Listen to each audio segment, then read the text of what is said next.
Live from downtown Detroit, home of WDIV and Click on Detroit, Local 4 News at 11 starts now. Mayor Mike Duggan cruises to a landslide victory, but elsewhere in the city of Detroit, the margins are tight, and there are some incumbents who are in trouble. Okay, Mara, it's being called monumental and a turning point in the fight against COVID-19. Starting now, children under the age of 12 can get vaccinated. Topping our news at 11, a major expansion of Americans' vaccination campaign against COVID-19. CDC giving final authorization to the first kid-sized COVID shot after a panel of advisors earlier today voted to recommend it. The Pfizer-BioNTech vaccine can now be given to children ages 5 to 12, of which there are 28 million in the country.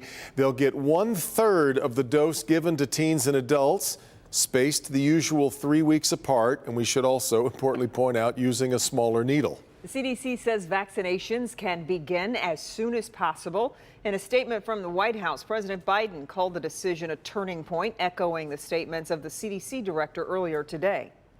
Today is a monumental day in the course of this pandemic, and one that many of us have been very eager to see. The pediatric COVID vaccine has already arrived in Oakland County. This is one of the more than 14,000 doses in hand at the health division tonight. County says it's working with school districts on plans to hold vaccine clinics next week, but some parents are planning on getting their kids vaccinated this week if possible. Victor Williams has been out getting local reaction to the CDC's decision. And Victor, for some, this is a feeling of relief. That is correct, Kimberly and Devin. A big feeling of relief. There have been nearly 2 million COVID-19 cases among children ages 5 to 11 and 94 confirmed deaths. With that being said, a lot of parents are seeing this as a relief, and they're rejoicing now knowing that their kids potentially are even safer.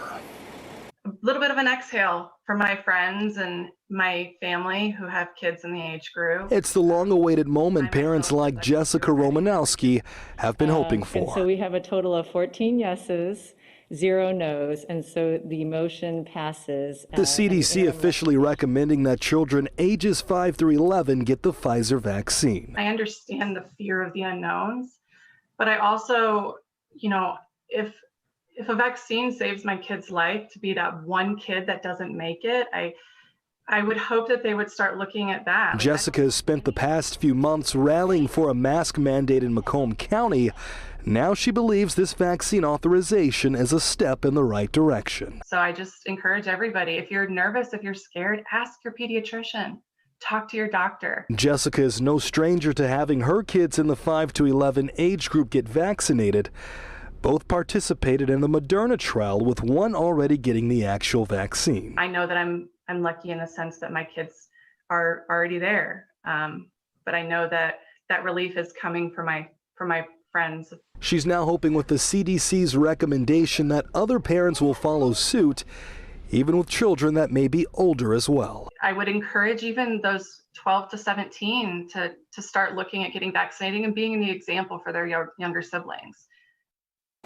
And Pfizer has already shipped out 15 million of these pediatric doses, some of which have already arrived right here in the state of Michigan. Victor Williams, Local 4. Okay, Victor, thanks. Now, Beaumont Health Systems is speaking to the significance of tonight's authorization by the CDC. The development comes at a time when the COVID trend in children is concerning. Certainly here in the U.S., we've seen that the children are one of the fastest rising groups of those infected.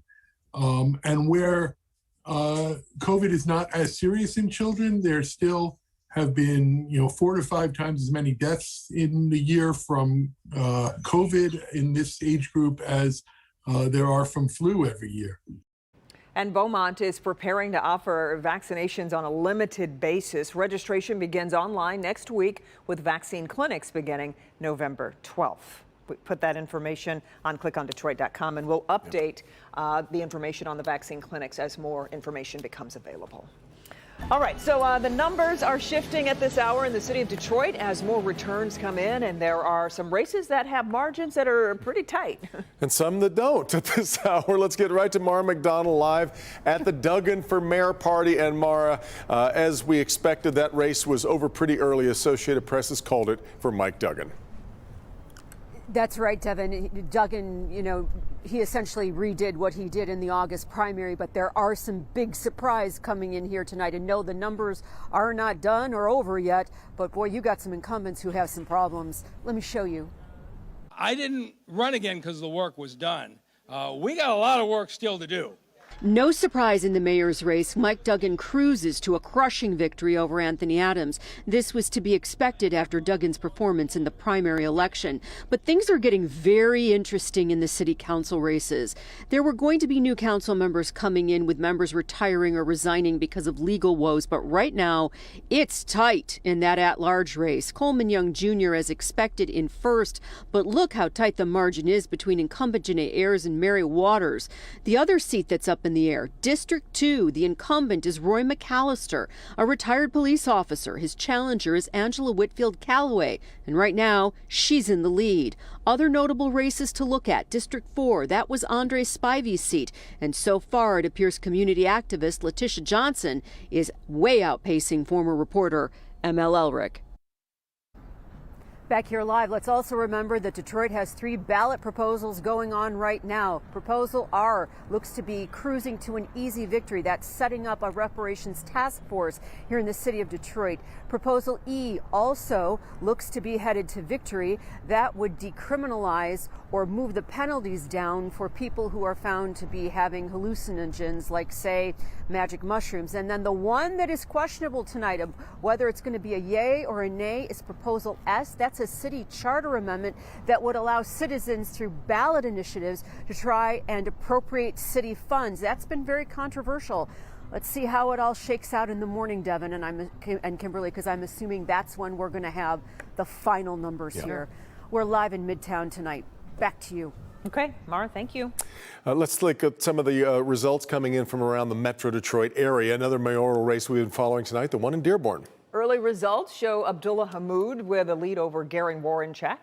We move to the mayoral race in Taylor. Incumbent Rick Sollers running a write-in campaign. Tim Woodley leading Alex Garza by about 1,400 votes, but as you can see, this is still early voting. Yeah. In the race for mayor of Pontiac, Tim Greimel leads Alexandria T. Riley and Wanda Denise Coates with, looks like, 95% of precincts reporting there.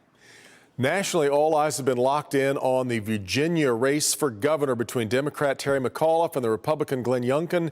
CNN reporting Youngkin holding a lead over McAuliffe. It's kind of hard at this hour to see how McAuliffe can make up the difference. That would be quite a switch for a Republican to win the governor's race in Virginia. We'll keep following that through the night because it is still described as too close to call. You can track all the results and all the races at clickondetroit.com as the votes keep coming in tonight. All right, more breaking news just in from Detroit's west side, where a firefighter and 2 civilians are being rushed to a hospital after a crash. Tim Pamplin on the scene with the night cam. Tim. Well, there you see a firefighter from Engine 53. Just saw another firefighter take his jacket off, put it over that injured firefighter. They were inside that vehicle there. Another ambulance now pulling up. So, Engine 53 responding to a house fire when they got into a collision with this Volkswagen sitting over here on Prevost. Again, Prevost and Fenkel. Fenkel is 5 Mile, Detroit's west side. That's the driver and occupant of that vehicle. You see a Volkswagen. That's the vehicle they were in when the firefighter T-boned them at the intersection here. The firefighter is alert, is talking. The 2 occupants of that Volkswagen walking wounded. They got into their ambulance. I'm hearing top brass from the Detroit Fire Department are on their way to the scene.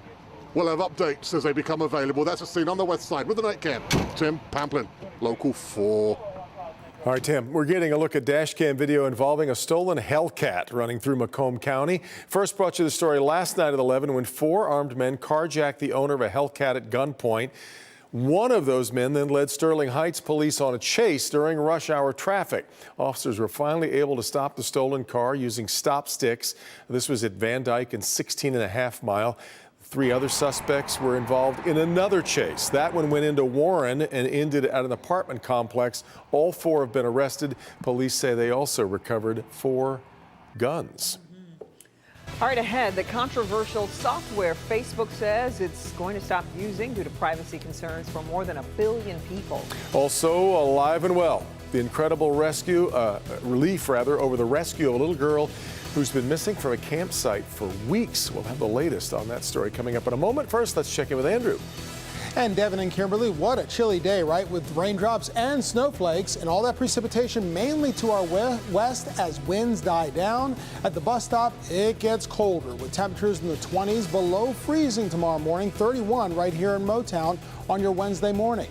We'll talk more about where these temperatures go, whether there's any more precipitation in the forecast over the next 7 days coming up. Okay, Andrew, and there's a new option when it comes to personal information you provide on state-issued ID cards, such as driver's licenses. We'll have that story next.